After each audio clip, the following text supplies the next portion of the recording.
Hey, you. Yes, you. Welcome back. We are really glad you are here right now.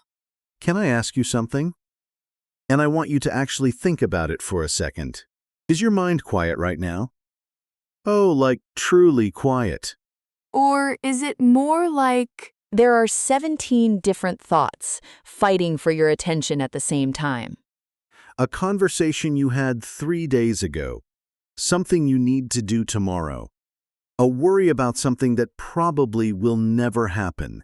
A memory from 5 years ago that just showed up. Uninvited, like a guest who never knocks. Exactly. If that is your brain right now, this episode is for you. we are talking about that feeling? You know the one. When your mind just will not stop racing.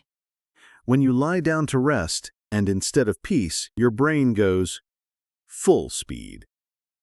I know that feeling so well, too well, honestly. Tonight, we are going to sit with that feeling together.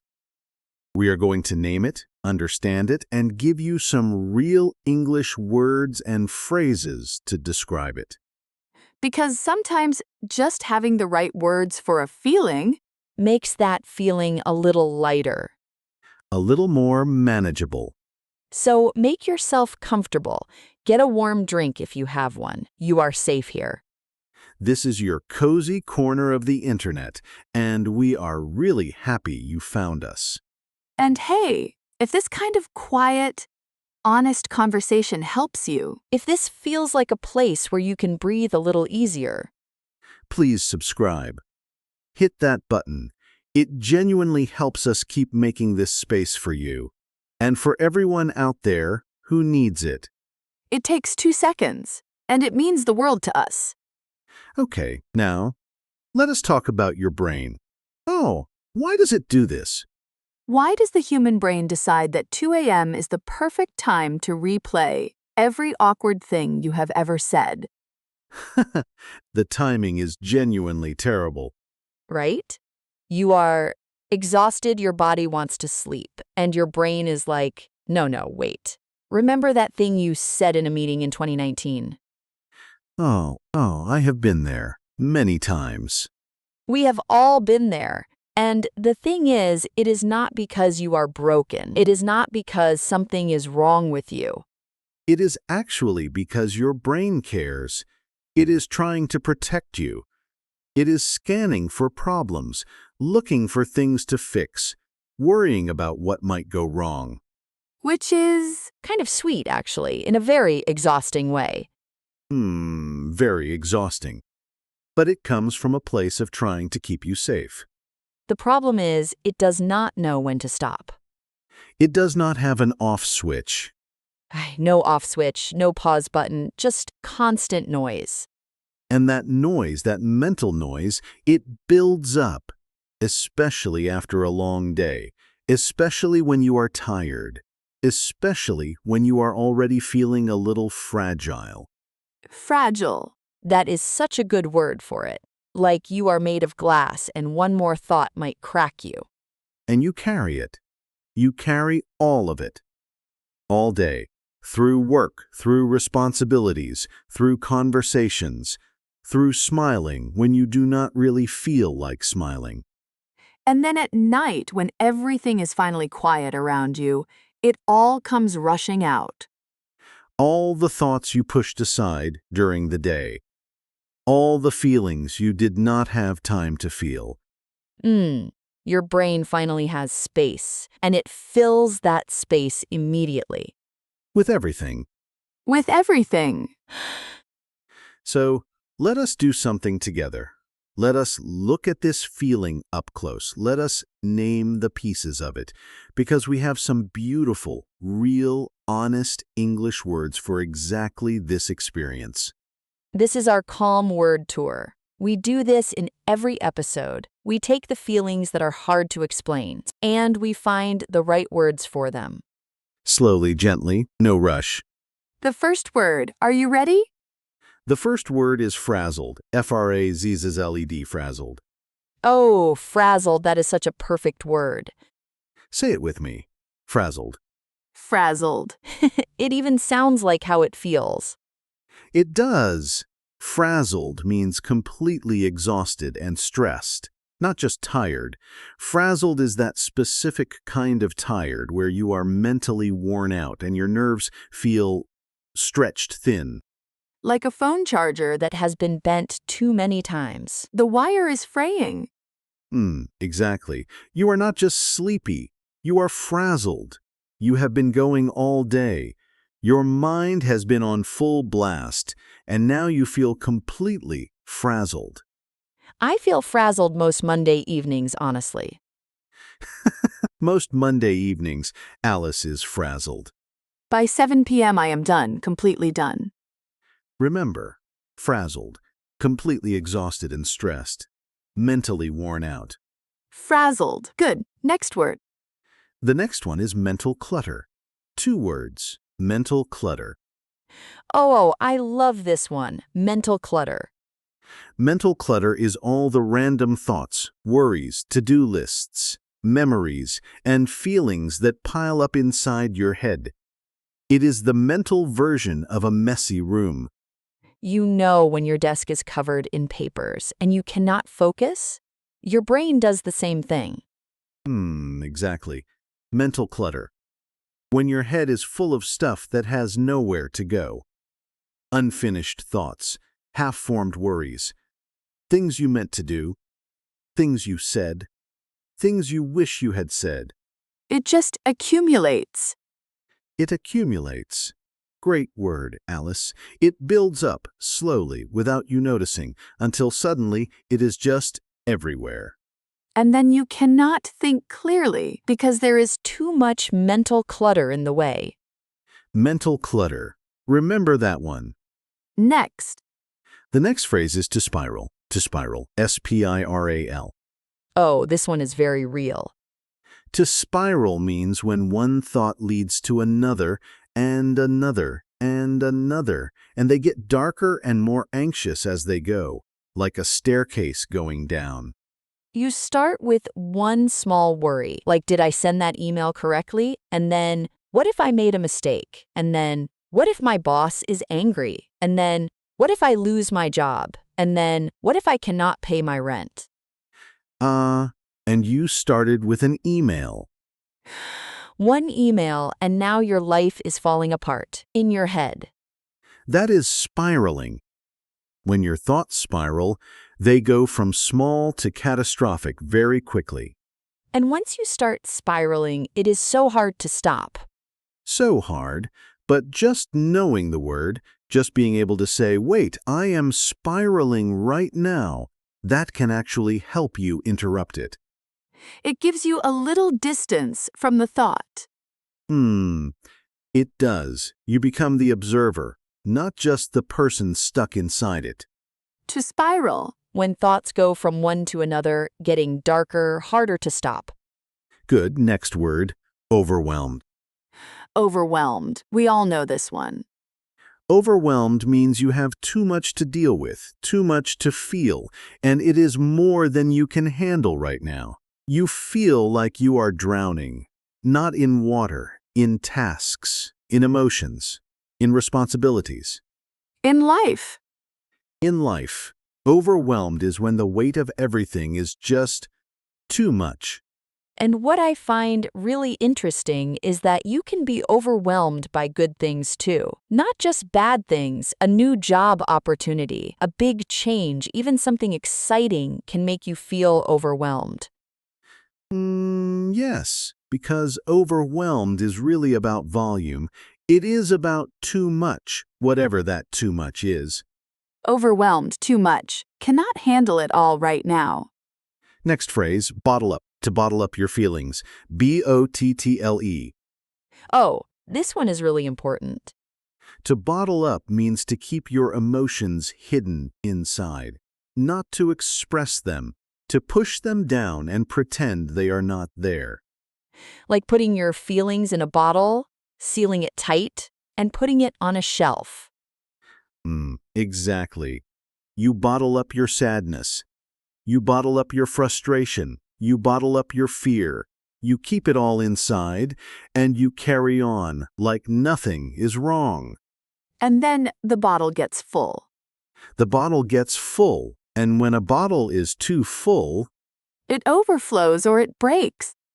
it overflows or it breaks. And that is often why people have emotional breakdowns, not because of one big thing, but because they have been bottling up 100 small things for a long time. I do this. I absolutely do this. Someone asks me how I am, and I say fine, even when I am very much not fine. We almost all do it. It feels safer sometimes, less vulnerable, less messy. But the feelings do not go away just because you bottle them up. They wait, patiently. Patiently. That is a scary thought. To bottle up, to hide your feelings inside instead of expressing them. Okay, more. Racing thoughts.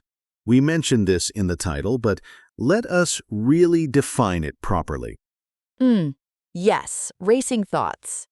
Racing thoughts are thoughts that come very fast, one after another, often at unwanted times, often at night. Your mind is running, but your body cannot move. Your thoughts are racing, but you cannot catch them or stop them. It is like being at a starting line, and the race has already begun, but you did not choose to run. Your thoughts just took off without asking you. And they are fast. And they go everywhere, and you are just holding on. Racing thoughts, fast, uncontrolled thoughts that keep coming, often at night.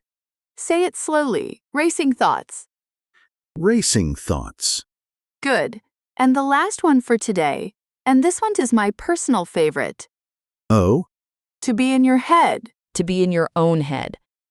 Oh, yes. Such a good one. To be in your head means you are overthinking. You are too focused on your own thoughts and worries instead of being present in the real world around you. It is like you are having a whole separate conversation inside your mind while real life is happening outside. Yes. People might be talking to you. You might be nodding, but inside you are completely elsewhere. You are in your head. You are in your own world, inside your own thoughts, and it can be very hard to get out of there. Sometimes someone has to tap you on the shoulder and say, "Hey, come back." Is anyone else doing that right now? Just me? Definitely not just you. To be in your head, to overthink and lose connection with the present moment. Okay, so we have our words. Let us bring them to life. Let us use them in a real conversation. Right. So imagine it is a Tuesday evening. You just got home from a long day. You are sitting on your couch. And I am going to play the role of someone who is very much in their head right now. And I will be the understanding friend. Oh, ready? Ready. David, I do not know. I just feel so frazzled today. Like completely frazzled. I could not focus at work. I kept making small mistakes, and then I started spiraling on about the mistakes, and then I got overwhelmed just thinking about everything I still have to do this week. And I did not tell anyone because I just bottled it all up all day. And now I am home and my mind is still racing. I feel like I cannot turn it off.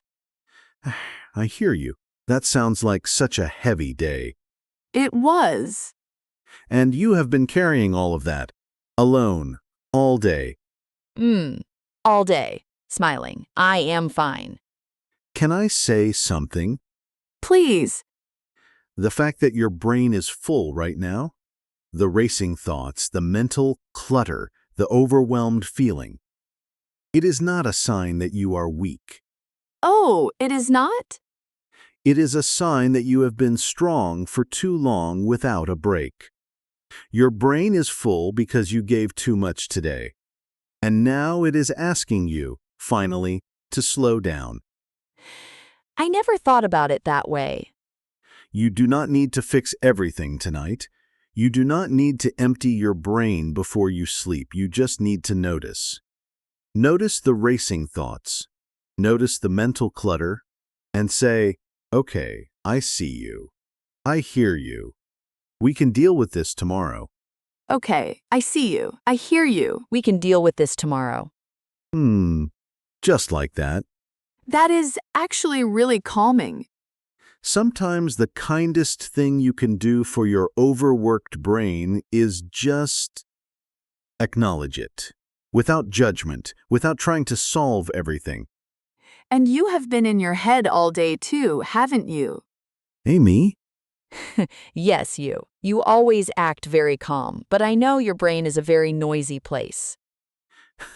It is. It is a very, very noisy. It is like a crowded group chat. Everyone talking at once, no one listening. A crowded group chat. Yes, that is exactly it. And the notifications never stop.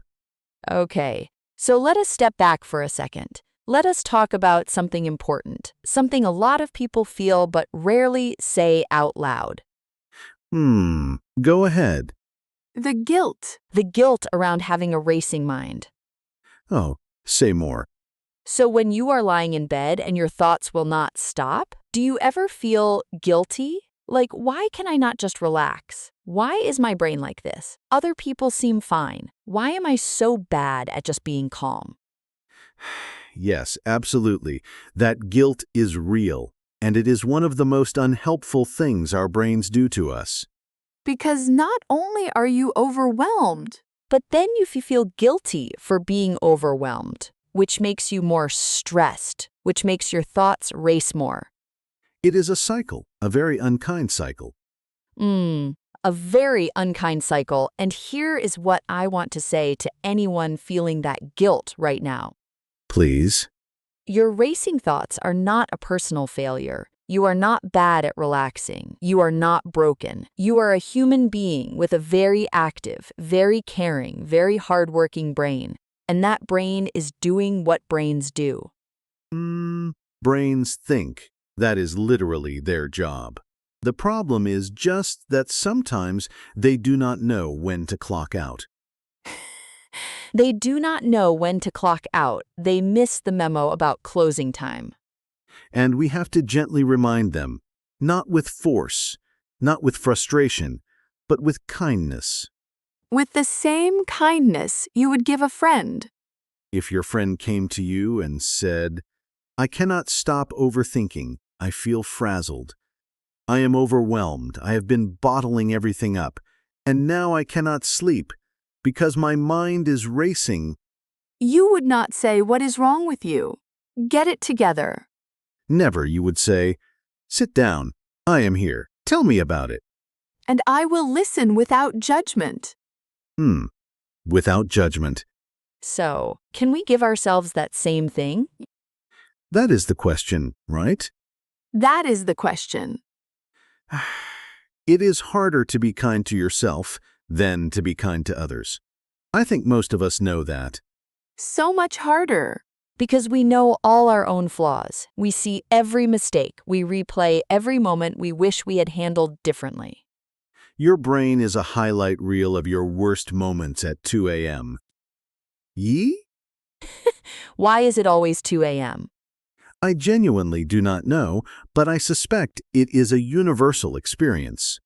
I think so too. I think right now, somewhere for in the world, someone is lying in bed, staring at the ceiling, replaying something from years ago. And feeling very alone with it. And feeling very alone with it, which is why we make this. So that you are not alone. Whatever is running through your mind tonight, you are not the only one. The racing thoughts, the mental clutter, the spiraling, the bottled up feelings. The frazzled, overwhelmed, in your head feeling. All of it normal, human, shared. Okay, we want to do something with you now, a moment just for you. This is your practice moment. Your moment to breathe and speak. We are going to say a phrase, and we want you to say it out loud with us, even softly, even in a whisper, even just in your mind. It does not matter where you are. On a bus, in bed, doing the dishes, you can do this. Ready? Take a breath first. Really, just one slow breath. Just like that. And now say this with us. My thoughts are busy right now, and that is okay. My thoughts are busy right now, and that is okay. One more time, slowly. My thoughts are busy right now, and that is okay. Good, really good. How did that feel? Just a small thing. But small things matter. Small things matter so much. You know, I want to share something personal. Oh, tell me. A few months ago, I was going through a period of really intense racing thoughts. Like, every night, I would lie down and it would start conversations I needed to have, things I was worried about, the future, the past, everything. I remember you seemed a bit elsewhere during that time. I was very much in my head, and one thing that actually helped me was something really small. Before I went to sleep, I would take a piece of paper and I would just write down everything in my head. Not to solve it, not to organize it, just to get it out of my brain and onto the paper. Like a mental unload. Exactly. A mental unload. Like emptying a bag. You did not sort the bag. You just took everything out and put it somewhere. And then your brain knew it was written down. It did not have to keep holding on. It could let go. Just a little. Just enough. I do something similar. When my thoughts are really racing, I actually talk out loud to myself. Oh, really? I know that sounds a little strange. No, it does not. I just say out loud whatever I am thinking.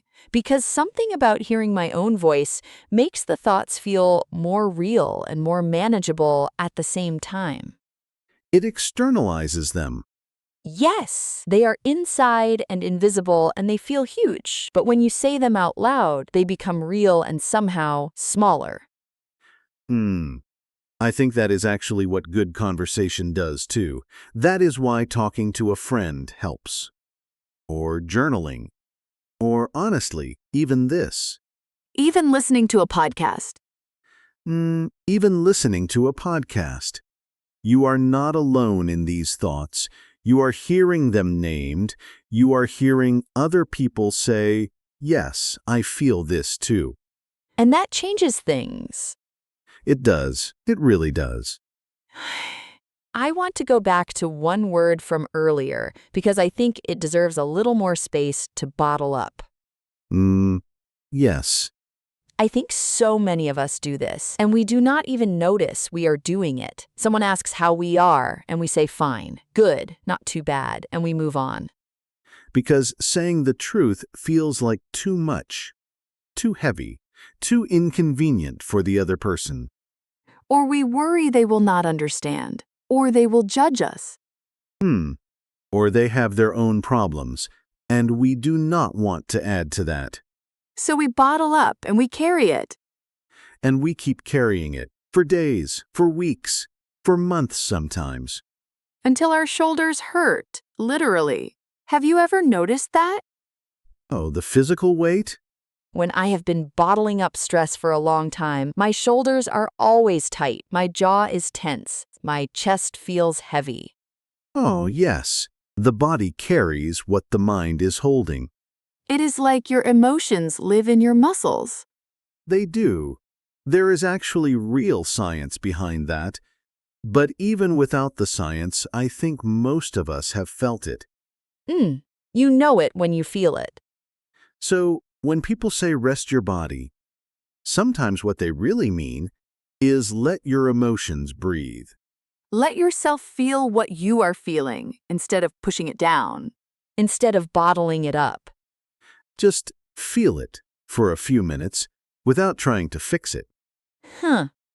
I know that is easier said than done. Much easier said than done. Feeling your feelings is actually hard work, especially when you have been avoiding them. Because when you finally let yourself feel them, they feel big. They feel enormous. And scary. And scary. But here is what I know. Emotions are like waves. If you let them come, they will also go. If you resist them, They stay. They stay, and they get louder. but if you let the wave come, it crashes, it moves through you, and then It passes. it passes. Not forever. Waves come back, but each one passes. And you can handle it, one wave at a time. One wave at a time. Okay, I want to check in with the listener again because we have been talking for a while and I want to make sure you are still here with us. Oh, are you still with us? How are you feeling right now? Compared to when you first pressed play. Maybe you feel a little less alone. Maybe you recognized yourself in something we said. Maybe you are still very much in your head, and that is fine too. We are not going to fix everything in one podcast episode. We would not even try. But we hope something shifted. Even just a little. Even just finding the right word for a feeling you have been carrying, that matters. Frazzled, mental clutter, spiral, overwhelmed, bottle up, racing thoughts in your head. These are your words now. Take them with you. Use them when you need to describe how you feel to yourself or to someone else. Because putting a name on a feeling is the first step to not being controlled by it. It is. And let me say one more thing before we wrap up. Please.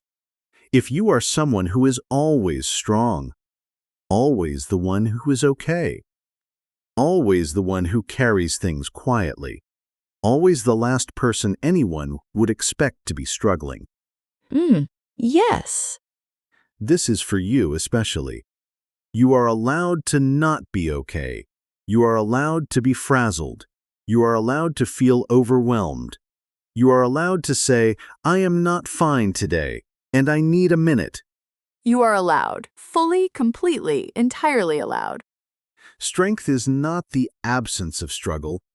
Strength is continuing while the struggle is real. And knowing when to put the weight down. Even just for a minute. Even just for a minute. I really love this conversation. Me too. Every time we do this, I feel a little lighter. Same. Oh, okay. So, before we go, we have a question for you, and we really mean this. We actually read the comments. We actually care about what you say. This week's question is, what is one kind thing you could say to yourself today? Not tomorrow, today, right now. Maybe it is, I did my best. Maybe it is, I am allowed to rest. Maybe it is, my thoughts are busy, and that is okay. Whatever it is, write it in the comments. We will be reading them. And when you write it down, something happens. It becomes more real. You are telling yourself and the world at the same time. I think that is beautiful. I do too. Okay, we should let you go. You probably have things to do, or maybe you are just going to sit with this for a minute. And that is a perfect thing to do. Perfect. Thank you for being here. Thank you for listening. Thank you for choosing to spend this time with us. Your English is growing. Your heart is growing. One episode at a time. Take care of your English and take care of your heart. Good night, or good morning, or good whatever time it is for you. We hope it is a gentle one. A gentle one. Bye for now. Bye.